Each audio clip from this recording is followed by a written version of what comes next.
welcome back to Chubby Gamers YouTube channel, and today bring you guys a brand new video. And today I will be showing you guys I will be reacting and I will be reviewing on Sean's Craft. You guys could go and check his channel out. He makes some really cool stuff that will not break your bank. Guys, you can do that at home. I have not tried that for a very long time, and I will not try it, but I will see how it does. So put you guys together. I don't know which video should I do. There's so many really cool stuff that I could react to. So today I'm choosing two videos, and that will be after the two videos, that will be the end of today's video. So let's go and start this out. So I'll do one Mark's video and one other cool one. I will do this 19 minutes Iron Man. Oh my God, I literally hate these ads, guys. So this looks really nice though.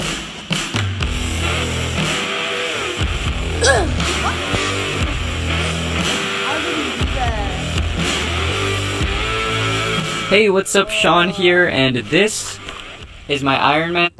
If you move your jaw, the faceplate go up. How? Helmet that I built out of cardboard. No this project has been requested over and over, time and time again, so the time has finally come, and I think you guys will like this one. As you can see, the faceplate of the helmet can actually swing open just like we see in the movie. Or three pieces here and there that I modified ever so slightly to fit my helmet better. This next part is kind of optional, but if you want, you can do what I did and add a strip of craft foam around the ear area, and that just makes it look a bit more accurate and gives the helmet a lot more depth in my opinion, which is why I didn't want to skip that detail. Once I added the craft foam, I was left with a bit of a gap right there, as you can see, so I just added my own cardboard piece to fill that in, and we'll cover up that mistake later, so it's no big deal. The last thing is the ears. So for the earpieces, I did things slightly differently than what was provided in the template. I basically just added a bevel or a chamfer. They use airport boxes. Wow. To the edge of the circle, and I did that using a strip of craft foam, and you know, since craft foam is such a flexible material, it makes this process super easy as opposed to trying to use cardboard.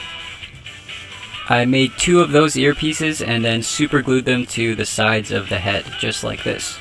Alright, so far so good. So the next step is to cover the whole helmet in resin now. So this right here is the cheapest resin I could find on Amazon. So I'll leave a link in the description to the resin I used. It's non-toxic and pretty user-friendly actually, so I was pretty pleased with it. As you can see, I put a little temporary support in there just so that the helmet doesn't like shrink or warp or do anything weird like that while it dries. As you're applying the resin, you don't want to just lob a whole bunch of it on there. You sort of want to be selective about where you put it, and what I mean by that is you want to make sure you don't cover up your detail lines and stuff like that. So you can see here that I'm kind of taking my time, you know, making sure not to cover the details and whatnot. So yeah, just take your time with it. So I did 2 coats of resin on the outside and 1 coat on the inside for a total of 3 coats of resin, and at that point the helmet became very rigid and durable, which is exactly what we want.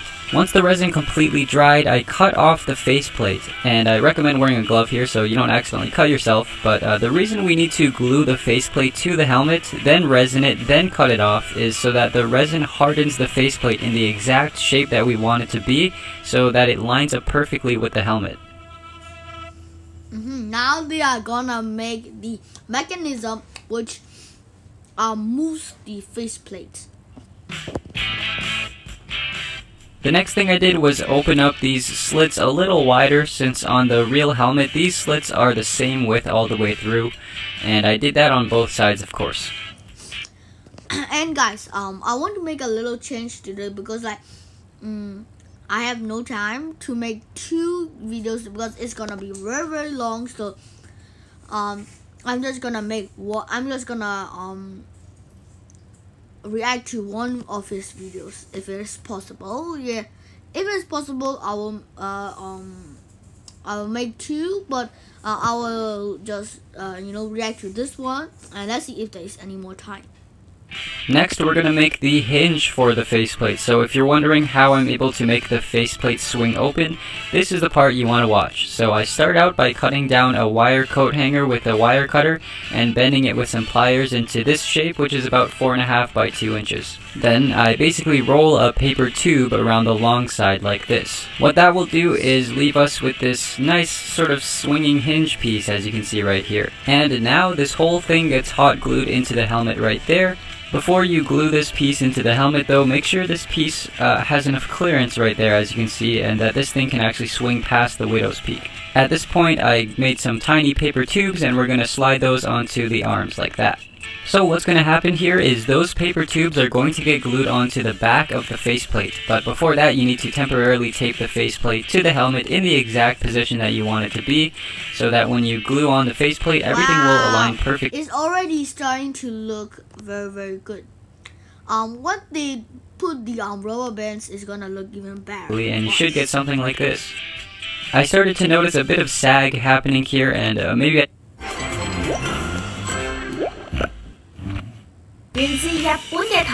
didn't add enough resin there or something, but either way that's okay because I just fixed that very easily by adding a coat hanger as a support.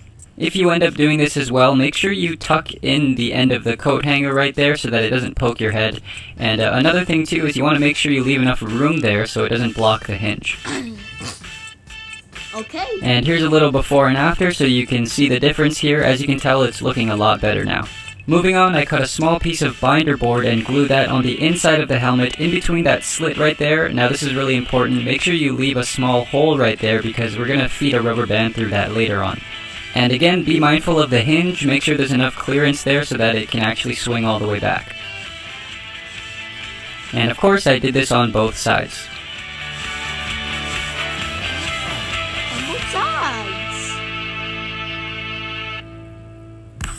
Alright, cool, everything's looking good, so at this point we can now attach a rubber band to the hinge, feed it through that little hole right there, and then hook the other end of the rubber band to the inside of the helmet like this. And of course we do this to both sides. Both sides. Well, now when you close the helmet and let go, the faceplate automatically swings up, so we're getting there. Now, I didn't really like how the faceplate was kind of slamming against the top of the head there, and I figured that could damage my nice paint job, so I decided to fix that by just gluing on some floor mat foam to the inside of the faceplate, so that when it swings open, the foam would make contact with the top of the head instead of the faceplate. On this particular version of the Iron Man helmet, the jaw also folds down as well, so I'm going to go ahead and cut off the jaw now that the resin has hardened it and ensured that there won't be any misalignment. To make the hinges for the jaw, I used some binder board because it's a little bit stronger than corrugated cardboard, and I made the binder board even stronger by soaking. And guys, like, let's rewind a bit, instead of the faceplate. On this particular version of the here, you can see like a little wire there. Like, are they gonna add that or no? Let's watch. Let's continue. I don't know. Are they gonna add it? I don't think they're gonna add it. Iron Man binder board because it's a little bit stronger than corrugated cardboard, and I made the binder board even stronger by soaking it in a little bit of super glue.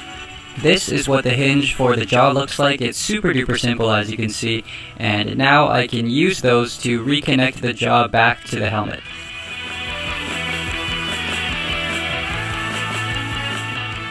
Also, I couldn't help but add these little wire details right here. Wait, are they gonna add it? Oh, I was wrong, guys. I was wrong.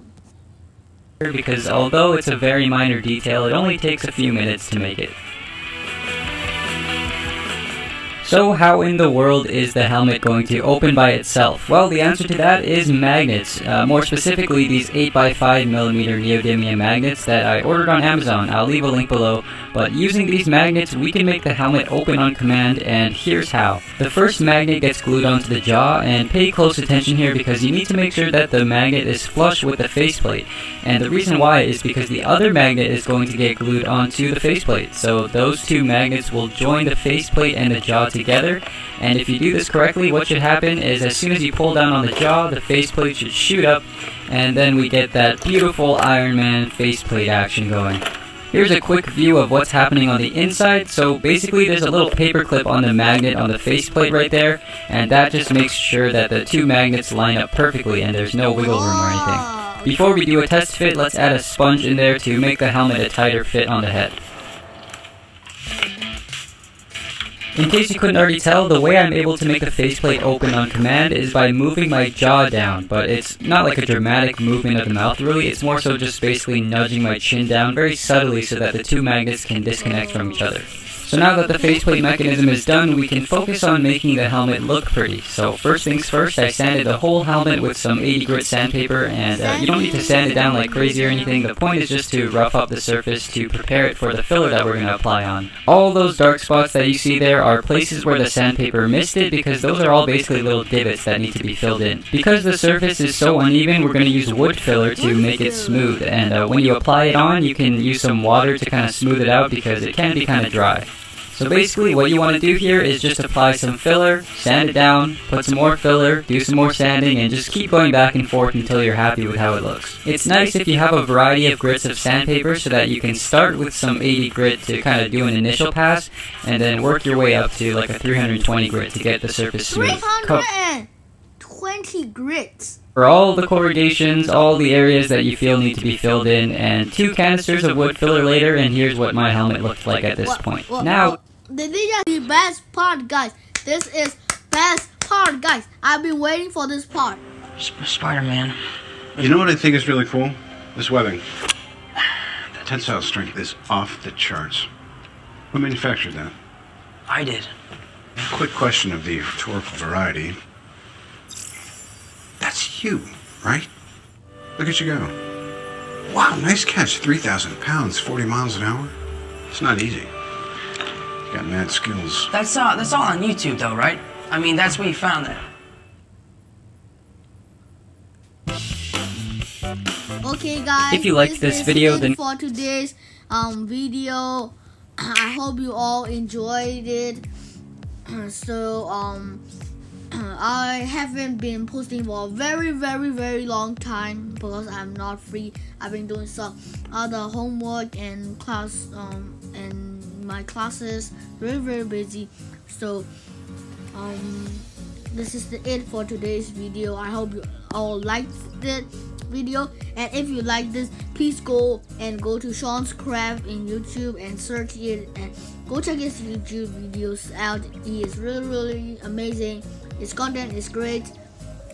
So and also, if you think my content is great and my videos are doing good, go ahead give this video a big thumbs up and subscribe. Scroll down a little bit, you can see the subscribe button. If it's red, it's not good. Make it gray like this one I'm showing. Make it gray and turn the post notification on and click all.